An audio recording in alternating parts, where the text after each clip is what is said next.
I wanted to talk about the abuse of vulnerable adults. In Washington state, the term vulnerable adult is a legal definition. It refers to a person, generally speaking, over the age of 60 who is in need of help either at home or in an outside facility to get by, to manage his or her affairs.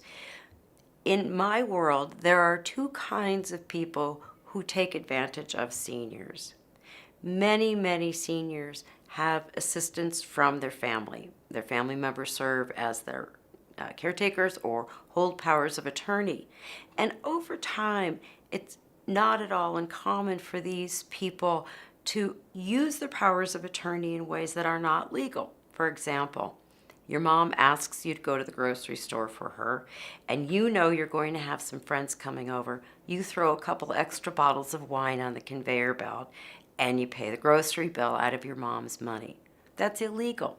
You're not allowed to use your mother's money to pay for your own entertainment, even if she said that you could do it. You need to have that in writing. But over time, people will do this where people live together, they commingle and they share. But strictly speaking, these are breaches of fiduciary duty, and we all need to be very conscious of what we're doing with our families. I recommend in family situations, if you're taking care of your parents, that you have a care contract and that your parent pay you. Part of that money can be a tax-free gift, part of it can be income taxable compensation, but put it in writing. The other kind of exploiter is a predator. This is a person who looks for a victim. They're different from the family member. They tend to isolate their victims. It becomes very difficult to find this person and talk to them and maintain your regular course of business or friendship with them. And then all of a sudden, they've changed their legal documents. And these are the predators who seek to rob our seniors and who have created such a backlog in our courts and with our police systems that it's very difficult sometimes to get someone to pay attention to these crimes. And they are crimes. There are a number of ways to respond if you have concerns about a senior. If you think that there has been physical or sexual violence, call 911. The police will respond immediately.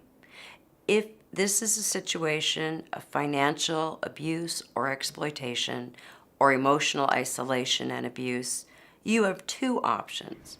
One, you can call Adult Protective Services. That number is 1-800-END-HARM, ENDHARM. Adult Protective Services, or APS, will assign an investigator and they will look into the situation for you. If you prefer, you can hire an attorney and file an action for the protection of a vulnerable adult in our court system. That's a complicated matter, and you should have a capable lawyer advising you. If you have any questions about a senior or a loved one and a situation of abuse, please feel free to call me and let me see how I can assist.